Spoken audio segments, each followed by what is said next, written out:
Halo semuanya dan selamat datang di sesi bedah data kita kali ini. Hari ini kita bakal melakukan analisis yang komprehensif, terstruktur, dan pastinya berbasis data dari salah satu raksasa otomotif di Indonesia. Kita akan langsung membedah laporan keuangan dan operasional PT Astra Auto Parts Tbk, atau yang mungkin lebih akrab di telinga kita dengan kode saham AUTO, khusus untuk performa mereka di sepanjang tahun 2025. Kalau Anda butuh rangkuman yang langsung pada intinya, objektif dan murni ngomongin fakta seputar kinerja Auto, Anda ada di tempat yang pas banget. Siapkan fokus Anda, karena kita bakal langsung nyebur ke angka-angkanya. Agenda hari ini cukup padat tapi sangat menarik. Kita akan mulai dari profil singkat Auto, perbandingan kinerja 2025 versus 2024, posisi aset dan ekuitas mereka, apa dampaknya dari perspektif investor, tantangan ke depan, dan pastinya ditutup dengan kesimpulan. Oke, masuk ke bagian 1, profil singkat Astra Auto Parts. Sebelum kita bahas angka triliunan, mari kita lihat dulu sekuat apa fondasi perusahaan ini. Di laporan tahunannya, manajemen dengan bangga menyatakan, dan saya kutip ya, di tengah dinamika industri otomotif, perseroan menunjukkan kinerja yang resilient, mencetak rekor baru dalam 4 tahun berturut-turut. Nah, kata kunci yang menarik di sini adalah resilient alias tangguh. Mempertahankan bisnis supaya nggak turun aja udah susah. Apalagi ini mencetak rekor baru 4 tahun berturut-turut di tengah kondisi pasar otomotif yang kadang naik turun. Ini benar-benar bukti kekuatan fundamental yang nggak main-main. Rahasia di balik ketangguhan itu ternyata ada di model bisnisnya. Pendapatan mereka itu terbagi sangat seimbang. 53% dari manufaktur dan 47% dari perdagangan retail kayak jaringan shop and drive, plus aktivitas ekspor.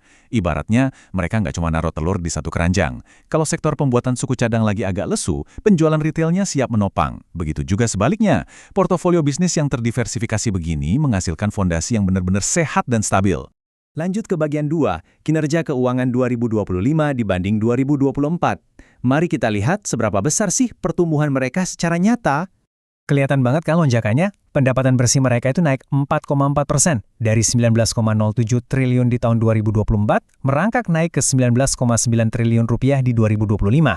Terus yang bikin makin salut, laba kotornya juga ikut lompat dari 3,06 triliun jadi 3,36 triliun rupiah. Artinya apa? Mereka nggak sekedar jualan lebih banyak barang, tapi margin keuntungannya juga makin tebal. Efisiensi operasionalnya jalan banget. Dan ini dia bintang utamanya.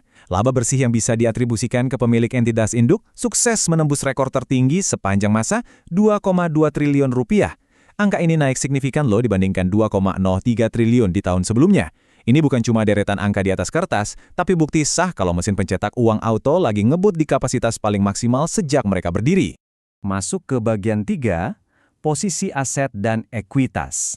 Kita bedah sekuat apa neraca keuangan mereka sekarang. Ada hal yang sangat krusial di sini, yaitu keseimbangan. Total aset Auto itu tumbuh pesat dari 21 triliun jadi 22,6 triliun rupiah di akhir tahun 2025. Tapi coba perhatikan, liabilitas atau utangnya ternyata dijaga super ketat dan cuma naik tipis ke 5,6 triliun. Keren kan? Jadi pertumbuhan bisnis ini murni didorong oleh naiknya ekuitas, yang sekarang udah nyentuh angka hampir 17 triliun rupiah, bukan karena hasil tumpukan utang baru. Buat kita pemegang saham, ini sinyal kuat kalau nilai aset bersih alias net asset value perusahaannya lagi meroket. Terus, uang kas yang mereka hasilkan itu dipakai buat apa aja?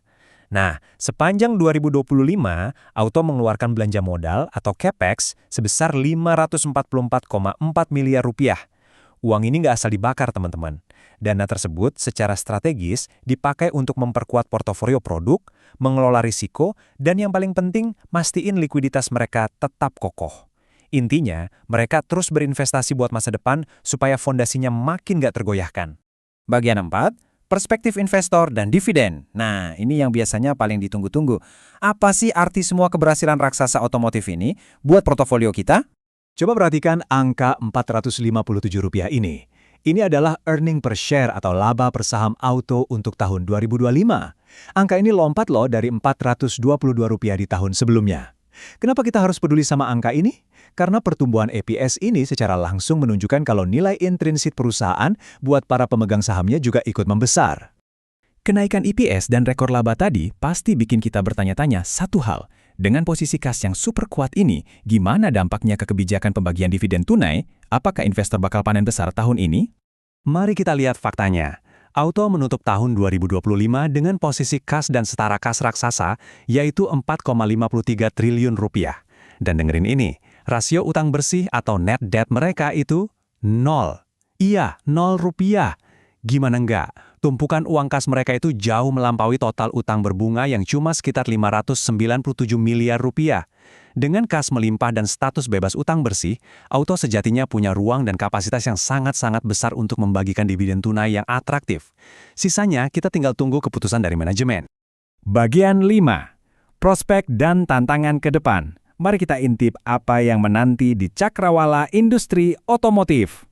Visi manajemen ke depan sebenarnya terangkum dalam satu fokus yang tajam banget. Pertumbuhan melalui digitalisasi dan keunggulan. Mereka sangat sadar, masa depan industri otomotif itu nggak cuma lagi soal besi dan oli, tapi udah beralih ke konektivitas, efisiensi layanan digital, dan pengalaman pengguna yang mulus. Secara terbuka, manajemen melihat ada dua tantangan utama di depan mata. Makin ngebutnya tren kendaraan listrik atau EV, dan pelanggan yang makin menuntut layanan serba digital.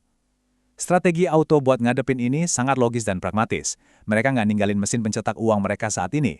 Justru, mereka memperkuat bisnis intinya sambil pelan-pelan pakai keuntungan yang ada untuk nyiapin amunisi dan kapabilitas baru demi menyambut era EV. Amankan hari ini sambil ngebangun masa depan. Akhirnya kita sampai di bagian 6, kesimpulan dan disclaimer. Sebelum ditutup, sangat penting untuk dicatat bahwa semua analisis dalam sesi bedah data kita kali ini murni untuk tujuan edukasi dan informasional aja, berdasarkan rilis data publik perusahaan. Ini bukan ajakan, rekomendasi, atau nasihat keuangan buat beli atau jual saham Auto ya. Disclaimer selalu on, kondisi pasar itu dinamis banget, jadi Anda wajib banget melakukan riset sendiri alias do your own research, dan idealnya ngobrol dulu sama penasihat keuangan profesional sebelum ambil keputusan investasi apapun. Sebagai penutup, saya mau ngajak Anda mikirin satu hal. Dengan posisi neraca yang tanpa celah, tumpukan kas 4,5 triliun, status utang bersih yang 0, dan rentetan rekor laba, manuver raksasa macam apa yang bakal Auto lakuin buat mendominasi era kendaraan listrik yang udah di depan mata. Wah, pergerakan mereka jelas jadi sesuatu yang wajib banget kita pantau terus. Terima kasih banyak udah bergabung di sesi penjelasan kali ini. Teruslah kritis membaca data dan sampai jumpa di analisis mendalam kita berikutnya.